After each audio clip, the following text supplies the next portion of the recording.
Clay, before we get into random thoughts, can you identify what movie they used a clip from in Tuvok's dream sequence? Oh, geez. Star Trek movie or otherwise? Otherwise. We've covered it. Not Predator. You might have thought that alien face that popped up was the Predator. It was not. No, I remember that. That was a Star Trek guy. Yeah. Terminator 2. No. I'll give you one clue.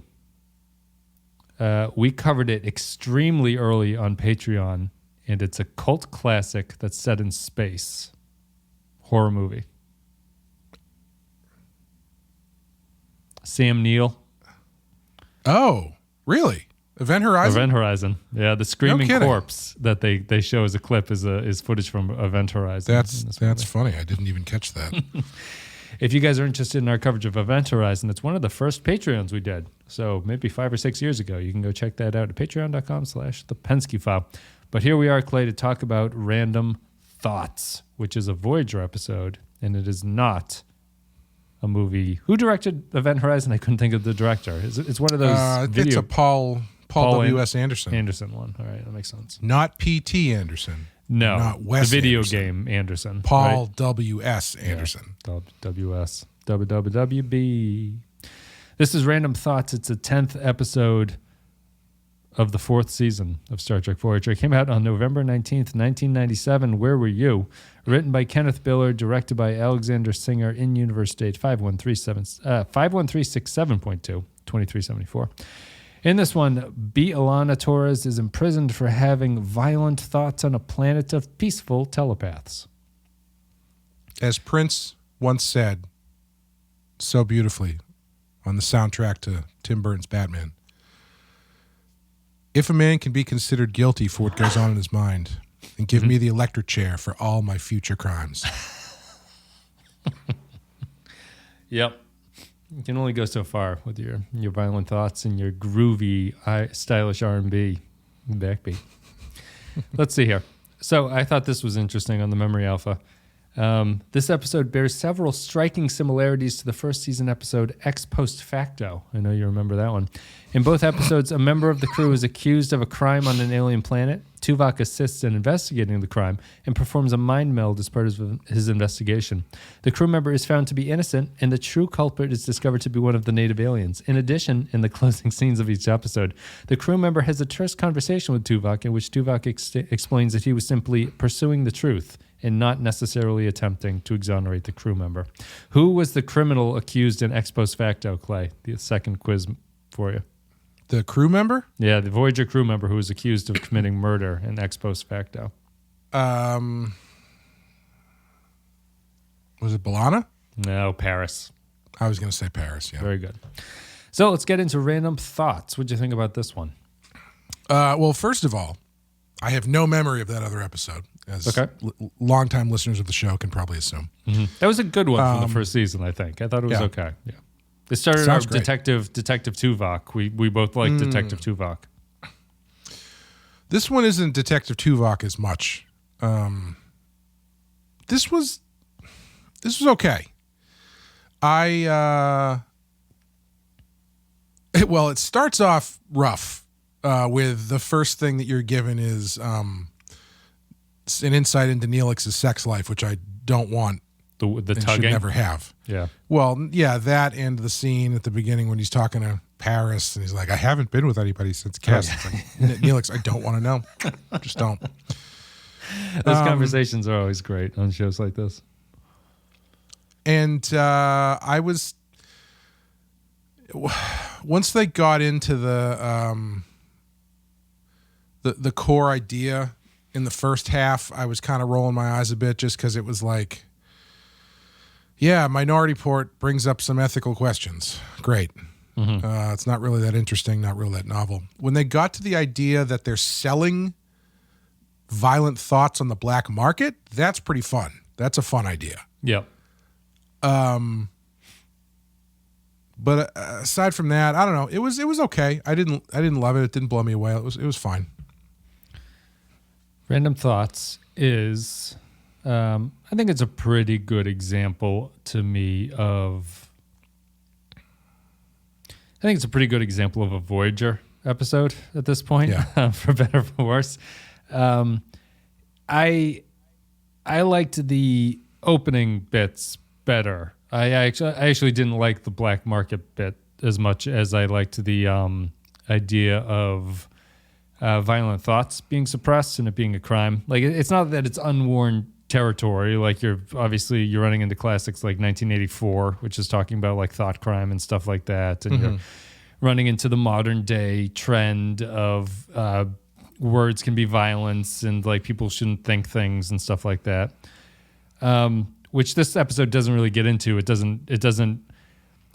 the Voyager flaw of it doesn't do a DS9 9/11 thing, right? Where it like imagines a situation and then makes a prediction that turns out to be eerily correct about what goes on. Voyager just says something and makes no predictions because it doesn't say anything about the topic at all that it's discussing. So it's like, I liked the introduction mostly because I was like, oh, this could be kind of cool. This could be interesting. This has some really great classic literature that you could do your own Star Trek spin on. And in typical Voyager fashion, I don't think it says anything at all, to the point where I'm semi-confused about what the characters on the show actually think about this planet and its rules, because they seem to be... Tuvok has a line where he's like, you thought this was our crew member, but it looks like you have a much bigger problem on your hands. And it's like, well, is it a real problem, Tuvok? Like, I don't know if Tuvok should be the one that's being like, well, you need to go out there and squash these people from thinking what they're thinking, because this is going to get dark. And also, this is kind of rambling, but I'll throw it to you with, after Year of Hell, I found it really weird to see Janeway be such a bootlicker to these guys and be like, yeah, we'll let you torture B'Elanna because that's the Federation way.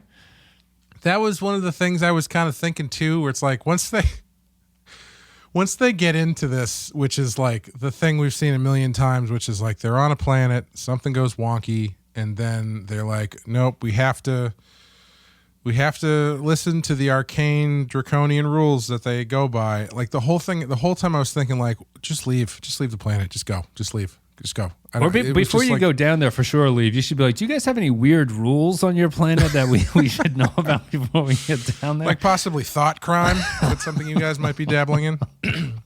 Yeah, I don't know. I think it was just, for me, it was, the start just felt like such a off-the-shelf Star Trek plot that it didn't really engage me that much. Until they got into the black market thing, which I thought was kind of novel as far as the way that they handle this kind of thing. Yeah.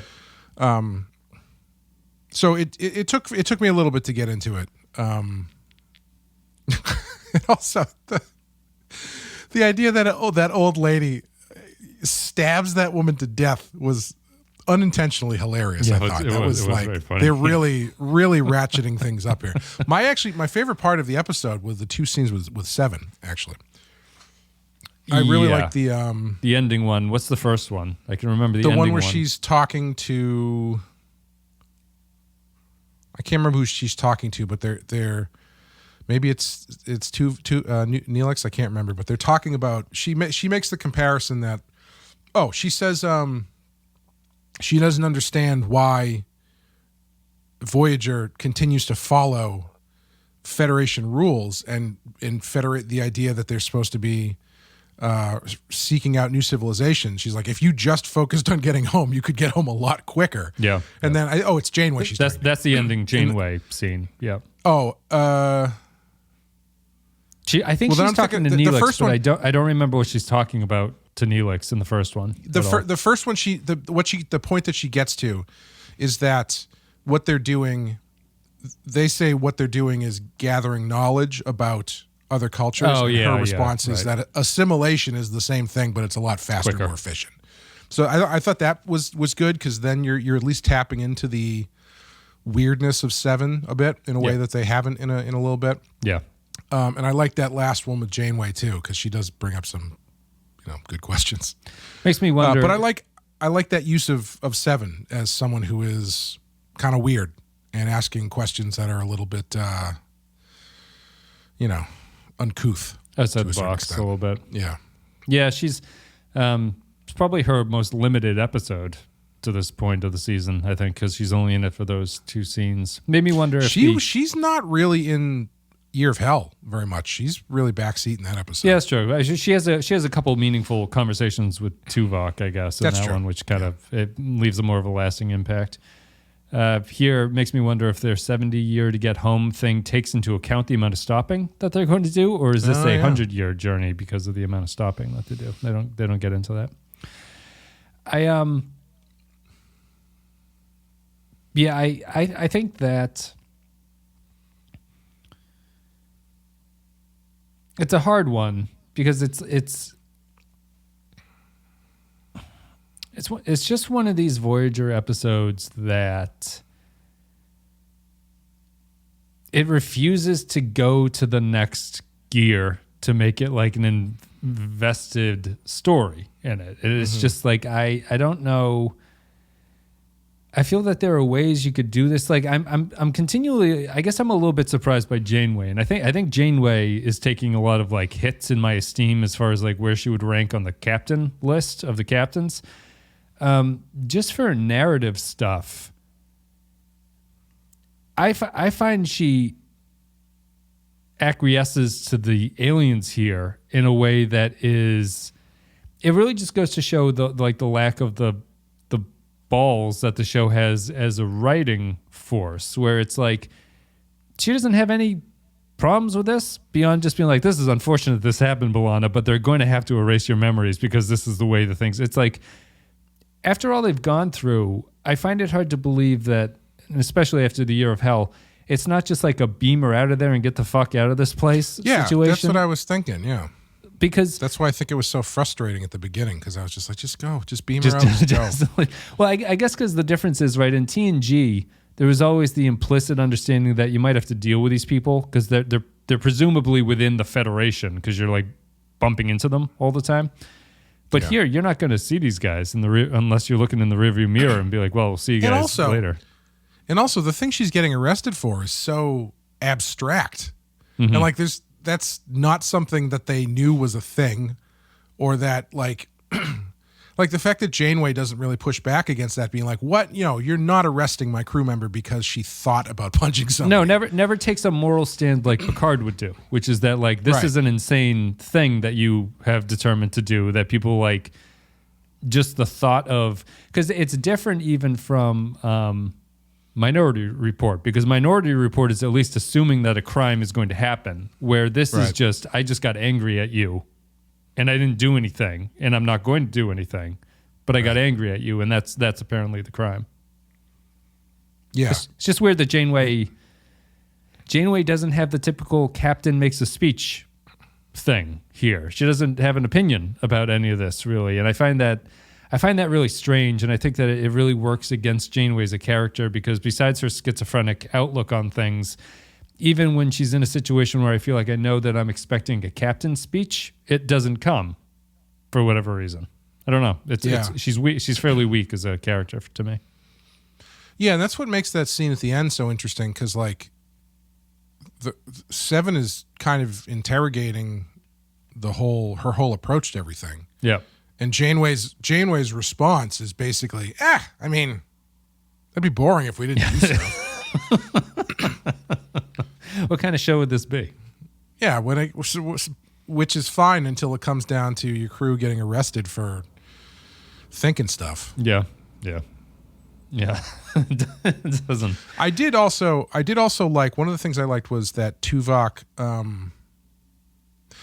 I think it was probably because he had the hots for her, which I didn't love, but the fact that when they first start talking about the incident, Tuvok is kind of on her side. Yeah. Being both telepaths and stuff, they clearly have a connection. But he very quickly switches back over once he kind of sees what's going on. But I wish they had pushed that a little bit further and let him be a little bit more ambiguous as to whether or not because I mean, that's the closest they get to making some sort of like ethical point, or like bringing up an ethical question, right? Is having Tuvok be like, well, I don't know, maybe it's good. I mean, that's what my people. Yeah. What's that? Yeah, the Vulcans do it. I was going to say that. Right. It's his sort of outlook on life.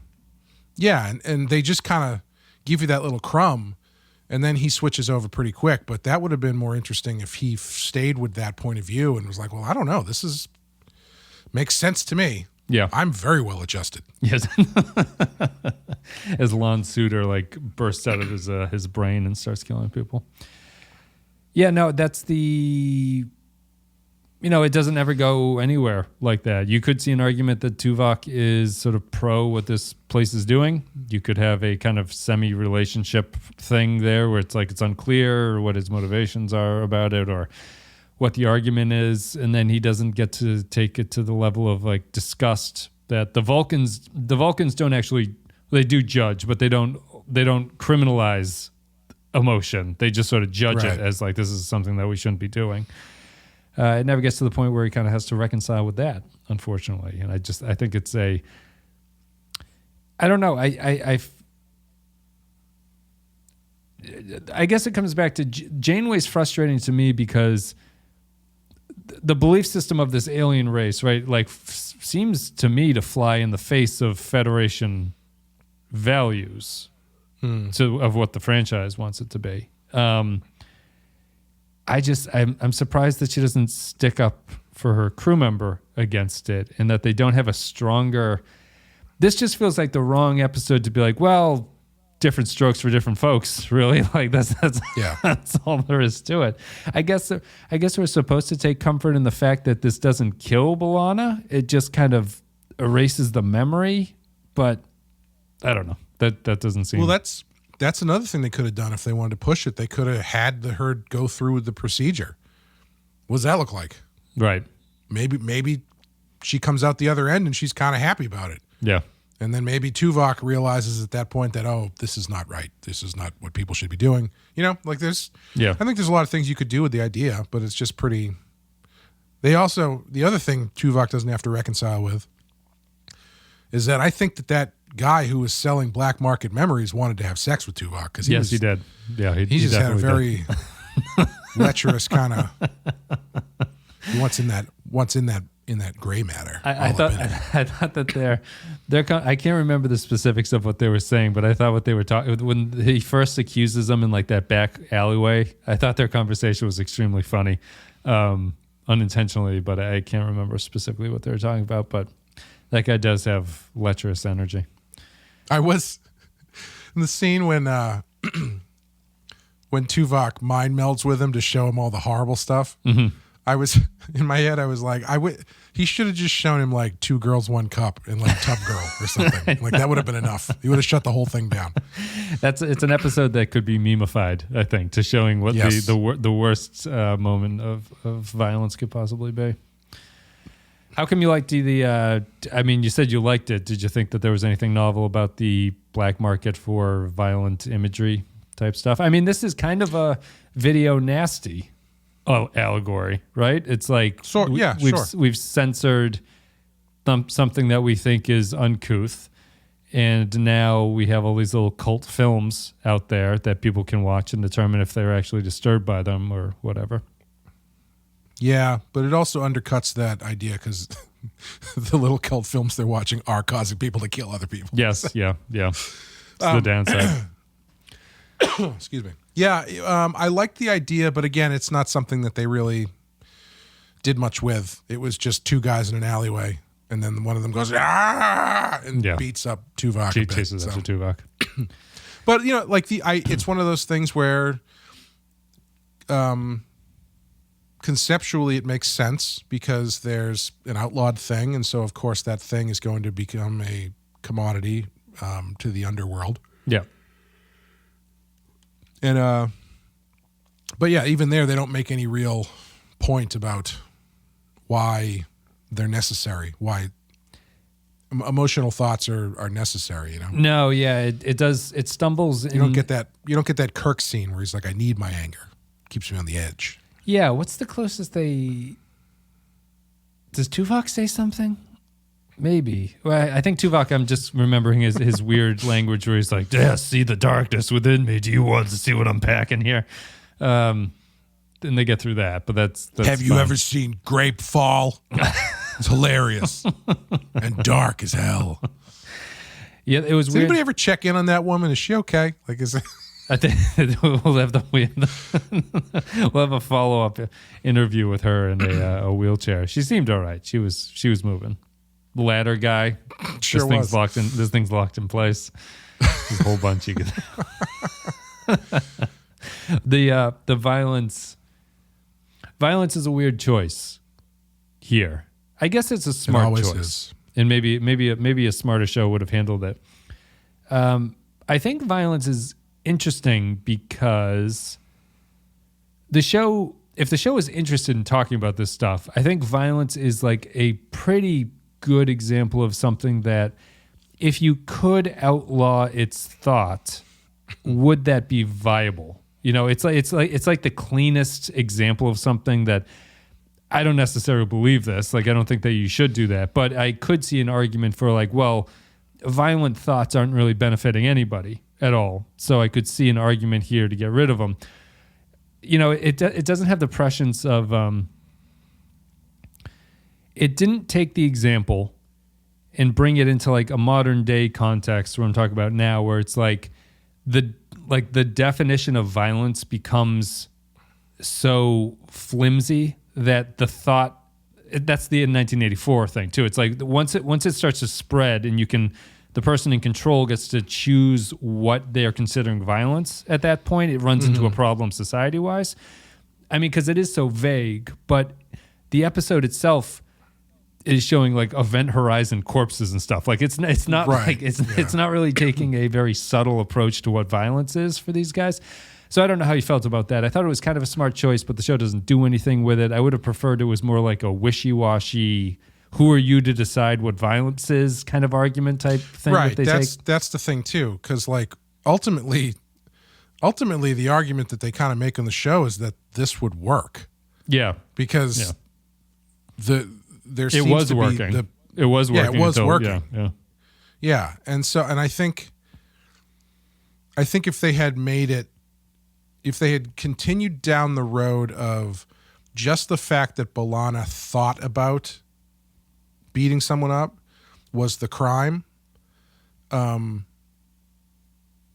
not that it was actively causing other people to do it, I think that would be a more interesting way to handle it, because then you get into the idea of, all right, well, first you outlaw crime, and then all crime is outlawed. First you outlaw violence, and then you outlaw the concept of violence, then thinking about it, and then it just gets more and more granular until you're throwing people in jail for, in this case, getting angry at other people. Yes, like that's an interesting way to go. But once you get into like, no, her thoughts actually are being sold illegally on the black market of a planet where the elimination of violence has actually seemed to have worked pretty well. That's a real Voyager thing, right?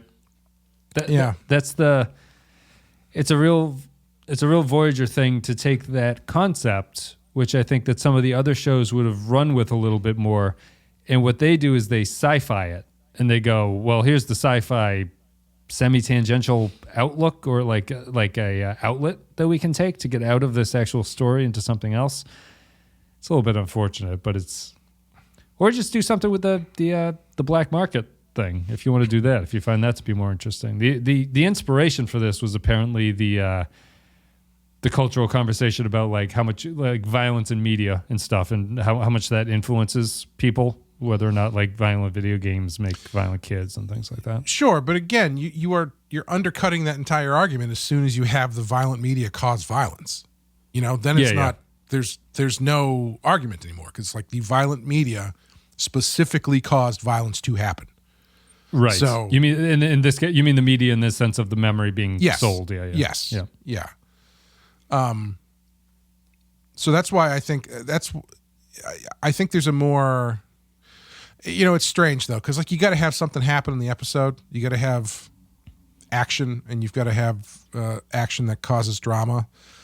So the way they handle it, I guess it makes sense for a TV show. But like if you're trying to make any kind of point, and it doesn't seem like they are, then you got to do something different, I think. Is the lack of a point in the background information was intentional. The original script was much more, they don't say how, but the original script was apparently much more forthright in having an opinion about this. And through rewrites, they cut it away. I don't know if you, I don't think you do need to have an opinion. Like, I think, but they're not really asking a question that much here.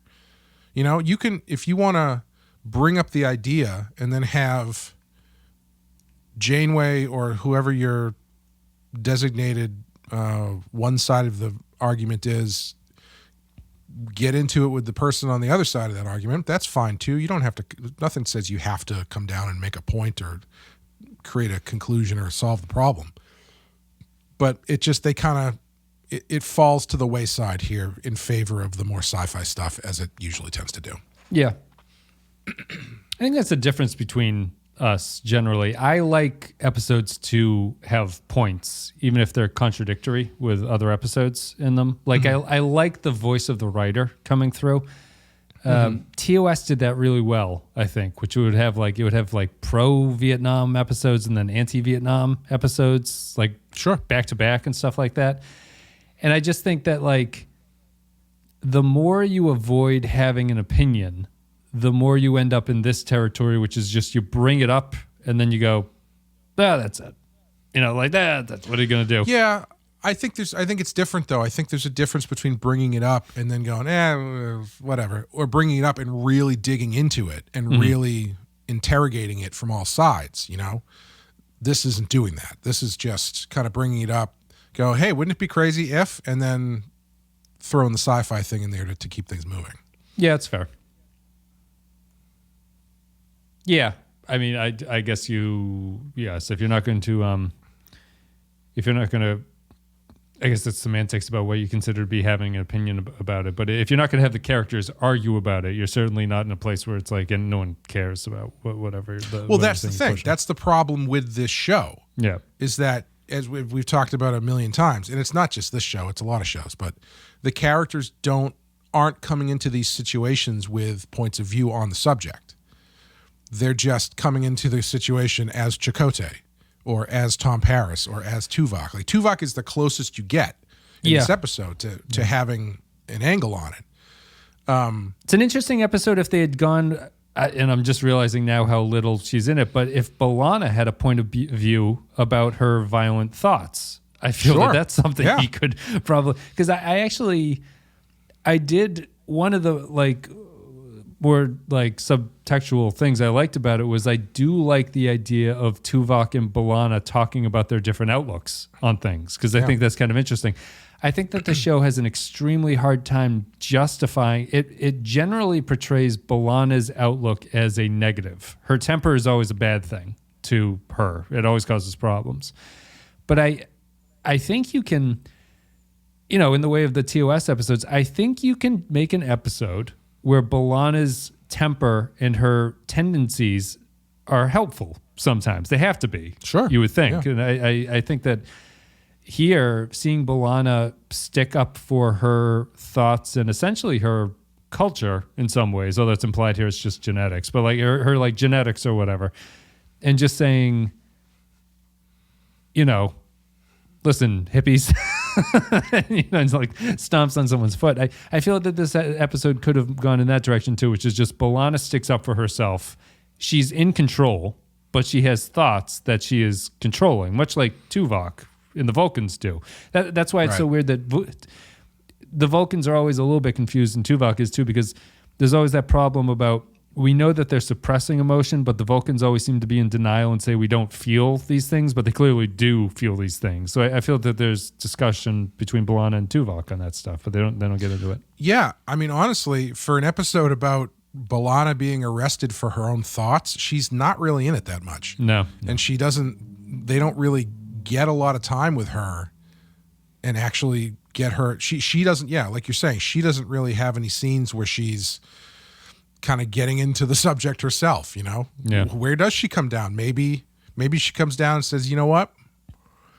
My anger from my Klingon side is a liability, and maybe this is the right thing for me. Right. You know, which I'm not saying is the right or wrong thing to do. Obviously, it would be an interesting way to go. Yeah. Yeah. And then maybe it's Tuvok who comes around and says, you know what? No, that's not the way things should go, or, whatever. Yeah. No, agreed. Are you still liking Janeway's hair?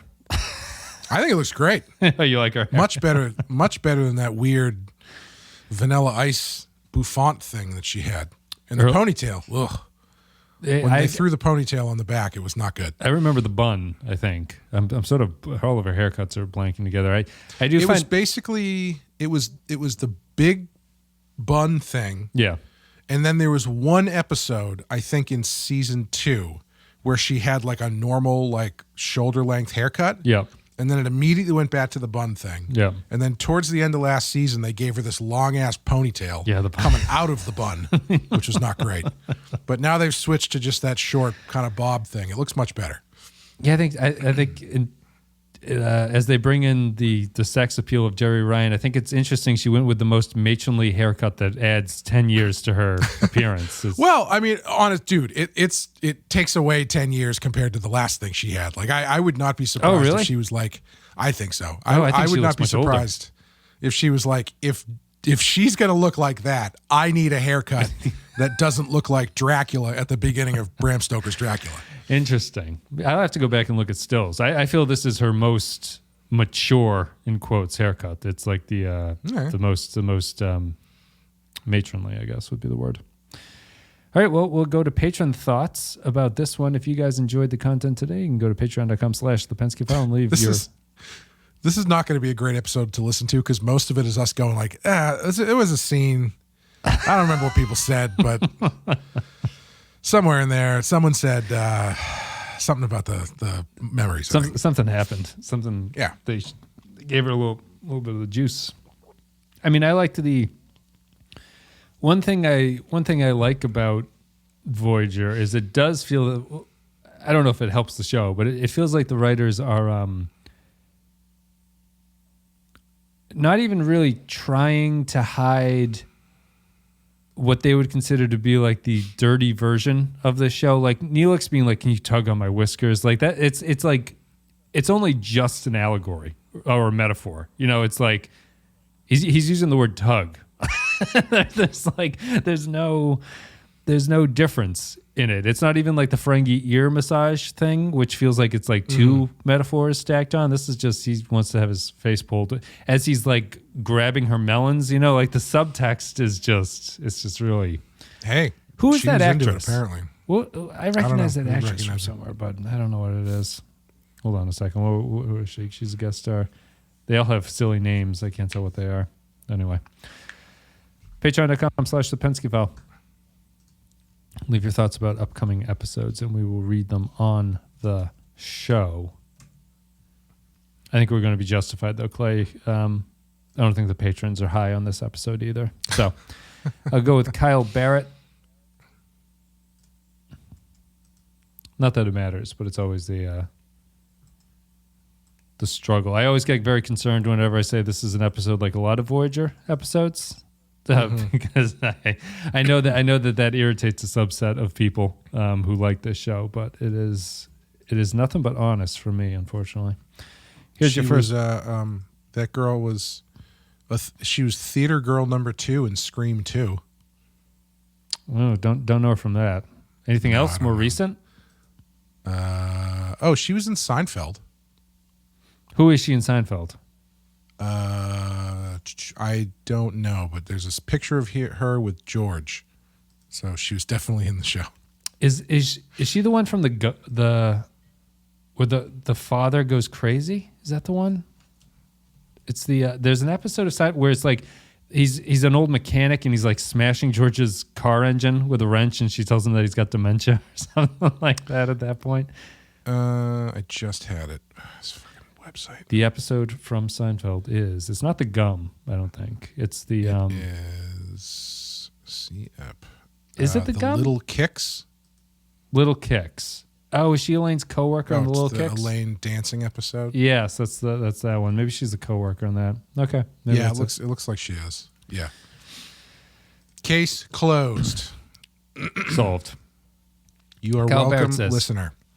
Random thoughts. Why is it that when Neelix fantasizes about the telepath tugging his whiskers, she smiles, but when I revealed my fantasy of someone sitting on my chest while shoving a pencil in my dick hole, my partner ran for the hills? This episode toys with ideas about censorship, about a black market of telepathic video nasties, but I'm not sure it ever gets around to actually saying anything or making a point. Yes, that is footage from the event horizon Tuvok is dreaming up, along with a shot from First Contact, which makes no sense because how would he know about those new uniforms? The detective story of finding B'Elanna not guilty is less interesting than her being guilty and Janeway having to debate against the law and censorship. Janeway handles money like my nan, and if only Lon Suter was still around to star in this episode. 2 out of 5. I wish they had gone further with the video nasties allegory, and when the guy shows Tuvok some of the crazy shit he sees, Tuvok is like, awesome. I need to go show my youngest cousin. Can I burn this to a VHS tape or a copy of it? They weren't burning it at that point. Yeah. What did you have? It's all on that would have been sorry, go ahead. No. If you would, I have a totally different tangent. So if you wanted to finish your thought. Oh, I was just going to say that would have been hilarious if the solution was that Tuvok just showed up with a stack of videotapes. Yes. And was like, instead of thinking about killing people, why don't you just watch Cannibal Holocaust? Yeah. Just read. I've got some World War I Civil War books for you. Maybe you'll find this interesting. The video nasties are you and Amanda's special Patreon for last year, right? Last year, if I got my years correct. Did you find the violence there to be upsetting in a general sense? You don't have to get specific. No, there was some of them that I couldn't really understand. Like it's all relative, right? Like it's all relative to when they came out and where the line of extremity was. But even so, I think, well, it was all an overreaction. But there were most of them were really violent, but clearly kind of unrealistically violent. You know, it's not like you were watching. Weren't sure if it was a snuff film. Yeah. But on the other hand, you did have Last House on the Left, which is a pretty rough watch, and isn't as high on the special effects. Like, you know, you're not seeing A+ level gore flying out of people, but the fact that they're not doing that kind of makes it more visceral. So like that stuff, it kind of swung from I have no idea why anybody had a problem with this to I don't agree with it, but I kind of get it, you know? Yeah, sure. It was all British banning, right? That's the whole thing about it. Yeah. And it was all just home video too. Because all these movies, they were released in cinemas with a couple cuts, I think. But when it came to actually making them available in the home where kids might be able to watch them, that's when the problems happened. And that's when they started banning stuff. Yeah. So that's what they should have done in this. They should have had a kid kill somebody. Yeah. It's gone too far. Everyone's in trouble now. Yeah, I don't know if there's any, because the British censorship, the European censorship is weird in general, isn't it? From an American point of view, it makes like no sense what they do. It's true. So I was just gonna say it's so weirdly backwards comparing the two, because like, basically I think in America violence tends to be okay, but sex is usually come down on a lot harder. Yeah, it tends to be the opposite in the UK. Yeah. Although I don't think we ban sex in that way. It's not. Well, that's like, what I mean. Yeah. Like I think nudity and stuff is more acceptable in the UK than it is in America generally. Yeah, but their reaction to violence is more extreme than the American reaction to sexuality, I think. And it's not even. Sure. It's not because I'm listening to the Stranglers a lot now, and they have a video for their Duchess that was banned by the BBC. And it was banned for being blasphemous, but it's just them in a church, you know? And it's like, what the fuck? Like, yeah, when it comes to that stuff, anything goes, you know? It's clearly more political than anything. It's not like the actual content matters. It's more just the ability of, it's like the whatever branch of government is controlling that is like trying to assert itself in some way to do something is just kind of ridiculous. There's just like 5 people who watch these things and go, I don't think the Iron Lady's going to like this one. And then they ban it. And then they tut under their breath. Like the Madonna Like a Prayer video. Yeah. It took me a long time to figure out why anybody had an issue with that video. Because like as a kid, I watched that video and go, I don't know. It looks pretty cool. I don't know why people have a problem with this. And it's like, oh, well, it starts at Black Jesus. There are some people have an issue with that. And then basically she's talking about blowing him for the whole movie. It also has the burning crosses that she's dancing. Yeah, that's not great. That's not great. I actually think the worst part of that is when they do the thing where the background singers in the song are embodied as the choir. And the choir singer just gets in Madonna's face and just goes like, yeah. It's just like, this is the most embarrassing lip syncing I've ever seen in my life. It just, some things don't work well when they're not in the context of the song. But yeah, that one that's a great video though. It's a great song. It's Madonna's, clearly it's her best song. It's also a great video. Song. There's a whole lot going on in that video. That was not one that because there's also the black guy gets blamed for her death when she dies in the video. Yeah. And he's just at the scene and the cops blame him. And then he's Jesus. Taxel Bear says, random thoughts, an interesting exploration of a society where everyone is a telepath and doesn't come from Beta Z, and the consequences thereof. Also some decent Tuvok content. Also, I found Paris's Let's Just Break B'Elanna Out. The Mari are a bunch of punks who won't fight back. Incredibly funny for some reason. I did like the bit with Chakotay and Paris on the bridge when they had, because that was like an instance where 2 people had differing opinions on the situation, right? Yeah. And it ends with the pretty good grace note at the end where he gets up to leave and he goes, by the way, Tom, just because I let you sit in the chair, don't forget that the captain is still in charge. I was like, oh, that was pretty good. That was a good way to get your point across. Thank God they saved it with that, because I was like, what is this business with it allowing him to sit in the chair? The chair, was that like an improv or something that they did? But they paid it off. Yeah. This is Poindexter G with random thoughts. Random thoughts. Sorry, and one other thing. Well, I don't think we've discussed this. Is Voyager's seating arrangement on the bridge the least impressive of the seating arrangements the ships have ever had? It really bugs me that there's only 2 seats. There's only 2 seats, right? There's 2, and they're low. They're like lower than everything else. It's a choice. Yeah. Because I think there should be 3. There's almost no architecture to their seats. They're just sort of on the ground, and they're just hanging out there. Yeah, it's not a particularly inventively designed bridge. No. You're not going to get anything close to the TNG bridge. No. I guess they're probably entering the make it easy to shoot on era of this. Mm-hmm. Like they realize that they can. That was the strength of TNG though. They always complained there was only a couple angles you could shoot it on the bridge because that's the only way it looked good. But it's like, it looked good in every single shot. So why not continue? Yeah, I mean everybody who's on the bridge in TNG was clear in the shot. It was dynamic looking, and it's a cool design. Sorry, this is Poindexter G. I just sent you. Inspector Tuvok is the best Tuvok. I would seriously watch a show about that guy solving crimes. Seven's conversation at the end starts to bring up one of the big questions of this episode. How do you anticipate laws on other planets that are completely outrageous to us, but seem perfectly normal to them, especially when they see them as so normal that they don't tell you about them? The last time Trek dealt with this was Wesley and the Planet of the Scantily Clad Beautiful Blonde People, and I'm loath to think of that episode again. Interestingly, Janeway comes up with a solution that worked within this culture's legal system, whereas Picard just said nuts to this and went and bugged off, interestingly making Janeway the more proper Starfleet of the 2. Oops.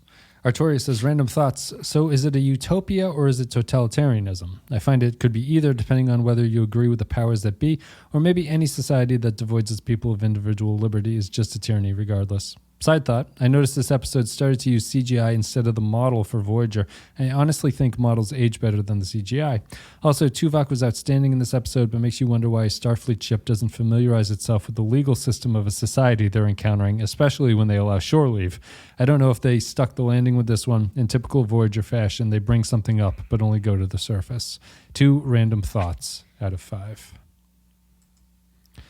Random access memories. Random access memories. This is JC Superstar with this. Did you know that album, that Daft Punk album, came out like 10 years ago? Which one? Random access memories, the last one that they did with like Get Lucky on it and stuff. Yeah, it makes sense. I guess. Yeah, I mean, it's crazy. It is surprising, but it makes sense. Time just goes by too fast. Do they still exist, or they broke up? No, they broke up. Yeah, yeah. Great album though. It's a really good one. This episode started out strong. A good murder mystery is always interesting, but once the black market for anger porn was introduced, it became pretty silly. At one point, a random henchman rushes at Tuvok shouting, "No!" right before he attacks. I can't believe the production team went with that cut. It's as bad as Harrison Ford's line, "Part-time" from Crystal Skull. Sorry, part-time. Oh, and leave it to Neelix to win the hearts of all space babes. You call them Netflix too. I like that. Sorry. Did I say Netflix? Yeah, that was what I always used to say, to call them Netflix. Leave it to Neelix to win the hearts of all space babes, from an Ocampan with psionic powers to the girl next door who works in produce. 2 out of 5. That's something I wish I could remember. Neelix takes a weird punish these people thing just because he talked to that melon girl once and she got stabbed. He takes a real deranged line of opinion. Yeah, he doesn't understand what's going on though. I don't think. He's just, all he says is, "I hope you find the person responsible and bring them to justice." Oh, okay. Is it vague enough to just be okay? Yeah. Because I never got to touch the melons. The melons, fresh melons. I don't know what a ripe melon feels like. Changeling says, random thoughts. I can think of 2 possible things that would have made this episode better. 1, completely scrap the plot and instead go with, as punishment, B'Elanna gets the Ludovico technique, a la Clockwork Orange, and is now incapable of doing her job. For instance, they're being attacked and she cannot charge weapons because that is an act of violence. Or 2, when Tuvok is cornered at the end, he says, "I'll give you my most violent thoughts." Bad guy goes into his brain, and it's not Tuvok he sees, but Lon Suter. Maybe because they're mind melded, a part of Suter lives on in Tuvok forever, and it is so violent it incapacitates the guy. Anyway, this episode sucked. 1 penis-shaped mind probe out of 5. I would actually seriously like if he ran into Suter in Tuvok's mind, and it was just some weird Chucky doll level violence. Yeah. But they bring up the same thing I said, which is it would probably be more interesting if they actually did the thing to B'Elanna. Yeah. And then you see what that means. Yeah, right. Losing a bit of herself. Groppler John Zorn says, random thoughts. Poor Neelix, the first girl since Kessu offered him a little cleavage and a mango smoothie, if you know what I mean, and she gets stabbed by an old lady with a pie server for her trouble. Let this be a lesson to all you sex-crazed kids in your interspecies whisker-tugging ways. You're not getting away with that kind of hanky-panky on UPN. Sure, you might be so societally repressed that you feel the need to break into other people's spank banks. But if you do, Inspector Tuvok will come for you with a mind meld and some Clockwork Orange-style images involving your rectal cavity and his Cal-toe set. Not a bad episode, not a good episode. It's just another half-full plastic tub of I can't believe it's not sci-fi. 2.5 meh out of 5. Malo Perverso. I'll let you read Malo Perverso's one. Random thoughts. I got a rather random comment. I'd reckon we can all agree that 7 of 9 is pretty hot. It makes great eye candy for the show for them dudes, unlike No Ass, No Tits Kiss. Guess I'm never running for office. But wouldn't 7 look even better if she was? Would you vote for a man who says this about Kiss? But wouldn't 7 look even better if she was? Wait for it. Start some loud drum rolls, please. Build up some real good suspense and anticipation. Now do more intense drum rolls. Wait for a tiny little bit longer. Thinner? I don't understand. Where is this coming from? Malo Perverso makes me laugh because he's been insisting that you and Amanda watch Thinner as part of your as part of your Stephen King coverage from 2 years ago. And I think 99% of his comments have some sort of Thinner reference. I'm sorry I didn't make that connection. That's very good. Well done. The answer's still no. On the Police album episode, I thought you guys are going to review Thinner. Let's see here. Matt Ross says, random thoughts. Although initially a good concept, it feels like a combination of other plots across Trek, from the Telosians' warning on thought powers to the dog as witness case, ex post facto, and the set, which seems to be a redress of prime factors. It does look like prime factors. I also wonder how these people can even do trade, as any stray thought can create chaos. I did like Tuvok in his role as the investigator, which was interesting, but it also felt like a repressed sexual energy adventure, which I wonder if it was the point. So he's picking up on your sexual energy thing with the guy too. Maybe this is what Orwell was writing about with the idea of Big Brother planet with actual thought police. 7, I think, echoes a lot of viewers and a theme, which is to say, stop exploring every damn planet unless it has something you need.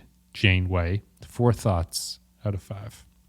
I think the weird thing about this too is that, like, the guys who run the black market thing are treating it like drugs. Yeah. There's nobody in the town who's like, get me the fuck out of here. Yeah. Get me the fuck out of here. If I think about punching someone, or if I stub my toe and I think the wrong thought, they're going to put me in jail. You know what I mean? Like, there's everybody seems fine with it. Yeah. Except there's like a subset of people who just like looking at weird shit. Yeah. No, it does, and it doesn't leak out either, really. Like, because they're getting the violent thoughts from somewhere, because there's a black market for them, but it's not leaking. I guess it's just supposed to be B'Elanna's are so intense that it causes them to I want to see. I want to see how the black market works. Is there like a place that you can go? Yeah. Where for $5 you can go into a room and just like say a bunch of racist things or something. Yeah, just they record. Just pull, it's like I think there's so much more in this concept that you could do that would be interesting or have more of a point to it, but they just don't. They don't take any interesting tack with it at all. Yeah. I did like.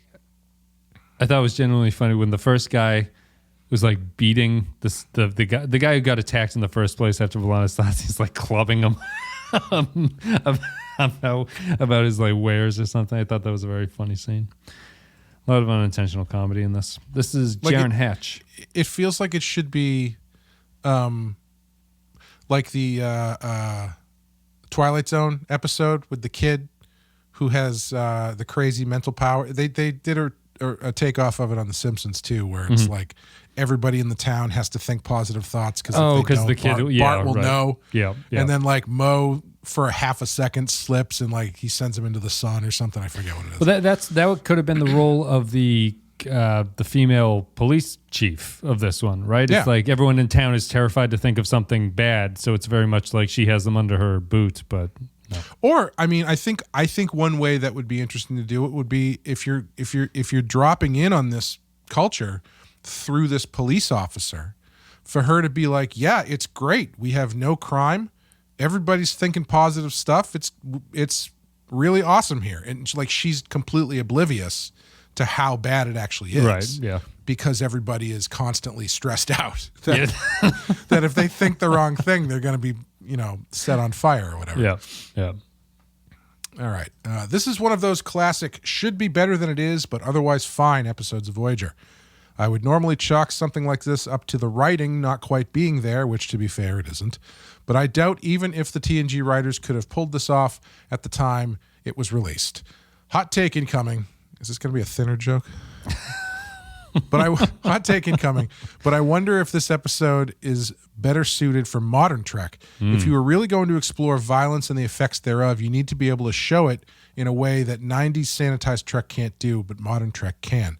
All in all, an interesting idea that deserves a second shake.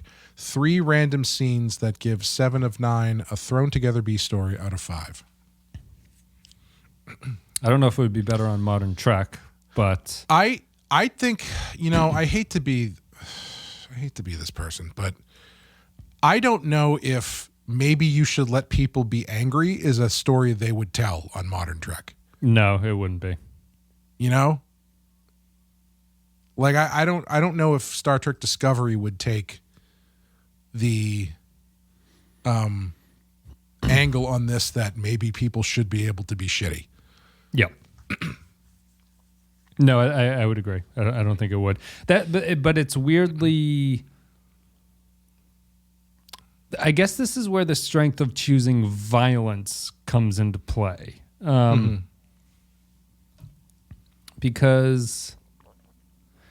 I mean, I guess Jaren's argument here is that you, as the viewer, need to see the violence to have it be like connective with you, to like have it be a impactful thing to watch. Mm-hmm.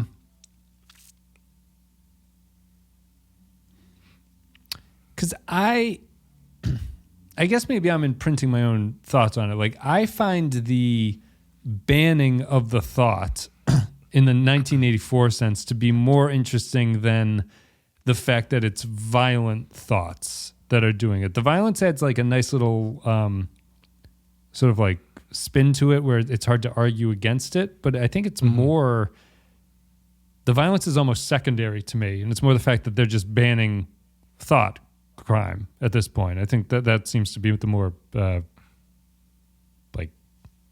that seems to be the drive of it as opposed to violence. I don't know if you would agree or disagree with that. Yeah, I would agree. I would agree with that. I was just thinking now, it'd be funny if there was a subset of criminals who were like, yeah, I mean, we rob banks, but we don't do it angry. Right. We don't cause violence when we ask to steal all the money. It's Robin Hood and the Merry Men. Yeah. If you steal from one person and give it to a lot, you're creating happiness in this world, I suppose, is the argument. Would you do violent video games cause kids to be violent? Just violent movies? So. No. Movies don't make psychos. Movies make psychos more creative, right? That's what they say in Scream. Yeah. You think we'd all be the same if all media was excessively violent? Would culture be exactly the same? I guess that depends on what your definition of as excessively violent is, because I think there are people who would say it already is excessively violent. I think it can't help, right? Like a lot of violence in something you probably are doing a thing of like psychotics will be drawn to it and sort of exacerbated by it, but it's probably the same way in that how porn works, which is that it causes the culture to view it differently. Culture views sex differently because porn is like the prevalent thing that they're used to seeing it, just for kids and stuff. And violence would kind of have to be somewhat similar to that, I think. It's just that violence isn't meted out as much as sex is down the line. So I don't know if violent media has as much of an effect as social media does. And what I mean by that is like, I think I've watched plenty of violent things, played plenty of violent video games. Anytime I've witnessed real violence, I still find it shocking and horrible. Yeah. However, I feel like the modern response is now to film it and like putting that wall up in between the thing, like makes it strangely more accessible. And I'm also not entirely sure why people do it all the time. But I think that's the thing that makes it, I think the way it's perceived change for me is that people are actively putting up a screen with which to make it more like TV as they're doing it. Yeah. Distances you from it. Do you It's like what I like if you were to walk in, I don't care how horrible a person you are on the internet. If you were to walk into a mass shooting, I think you would react a lot different than the awful people who watch those things online when they get streamed live and stuff like that. There's putting a screen in front of you distances you from it in real life. I don't really know if it really affects, if fictionalized violence has that much of an effect, but This is something I'm just theorizing right now. I have not poked a lot of holes into this theory. So yeah, I mean, I used to think it didn't, but I just don't. I think that the more that you just like a culture gets used to something, it has to change it. Otherwise, all cultures would be the same, really. So it's like your outlook on things is dependent on what you're sort of like accustomed to, and therefore what you're accustomed to defines what kind of like media consumption you're having, because it's based in your realm or whatever. So I think it would have to matter, I guess. I don't know. I think one of the things that I find the most fascinating is that the level of acceptable violence keeps going up. And I don't know if there is a line or what, but if there should be a line or what. But for instance, I've said this a number of times across different, specifically when we were talking about the video nasties, this came up a lot, because you take a movie like Dawn of the Dead, which was made in 1978, that movie had an X rating. Yeah. And you see stuff that is way worse than that movie on The Walking Dead on AMC at 10 o'clock on cable, now. Yeah. With sponsor, like if you have an X rating, you couldn't advertise your movie in the paper. It was like illegal or something to do that. And now you've got shit that's way worse than that on TV that has 1,500 commercials interspersed within it, So it's like whoever's drawing the line about what is acceptable as far as that stuff goes, the line keeps creeping up. And I don't know where I'm going with that, but I find it interesting. Like one of the things that I find really funny is that Mortal Kombat, the video game, now, it is now the game our parents thought it was. When our parents were like, Mortal Kombat, it's so violent, it's so bloody, and it was just like little four pixel spurts of blood. If our parents in the early 90s saw Mortal Kombat now, they would be like, this is exactly what I'm talking about. Yep. This is what it is. Yeah. But that's to say, I don't think Mortal Kombat has ever driven anybody to tear somebody's spine out through their back. Hearts out. Yeah, I guess it's. I wasn't hitting the playground with a spear on a rope that I would throw at people. Get over here. Yeah. And I guess the argument against is that we've become less violent in some ways as media has become more violent. Violent crime is down and all that. It's because there's no more lead in the gasoline. Yeah. No more lead in the gasoline, and what's the other Freakonomics? Oh, abortion, right? That was the argument about why crime went down, because of abortion, which is interesting. I guess crime's going back up. It is. Just like they said. But that didn't, I mean, it's one of those things. There's always these like seismic shifts that just, it didn't seem like the seismic shift. We live in Massachusetts, so it's like literally nothing changed, but it doesn't. And also I don't know a tremendous number of people getting abortions, I guess, at this point. But we'll see. What am I up to? You read Jaren's comment. Is that it? Let me click. That is it. We're done. Thank you, patrons, for leaving your thoughts about upcoming episodes at patreon.com/the Pensky File. We watched an episode about thought crime and thought violence. I read 1984 last year. I recommend everyone just read 1984. Don't watch random thoughts of violence or whatever this episode is called. I recommend everyone listen to 1984 because it is a hell of an album from Van Halen. That's all I got to say. Tight. Oh, you wait one too. Eddie shredding that neck. Dave hitting those high notes. Al smacking those drums. Michael also there. What was that? Alex Van Halen. Oh, there you go. I've never heard him call it Al. Nice. I thought maybe that was the album he was in rehab or something. That was the album they had Watros Van Halen playing the drums for them. Was it Wolfgang, his kid? Mm-hmm. That's it for random thoughts. I think the patrons gave it a 2, maybe out of 5, maybe a 2.5. What are you going to give this one on a scale of 1 to 5? I think I'm going high 2, so I'm going to give it a 2. I think. Yeah. I'll give it a 2 as well. Wish it could have been a little bit better, but a lot of questions unanswered, a lot of plot lines unpoked, a lot of melons unsqueezed, and it really just doesn't get me anywhere. Like, but I didn't. It wasn't the worst one in a while either. So it was weird. It was just I mean, kind of middle ground.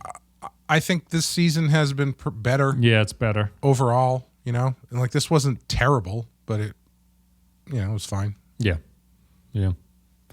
Thanks everybody for listening to our thoughts about random thoughts. This is the Pensky Podcast. You can support us at patreon.com/the Pensky File. All the content is up there for a couple $2 a month. You get a whole bunch of podcasts. Clay, anything you want to say before we go?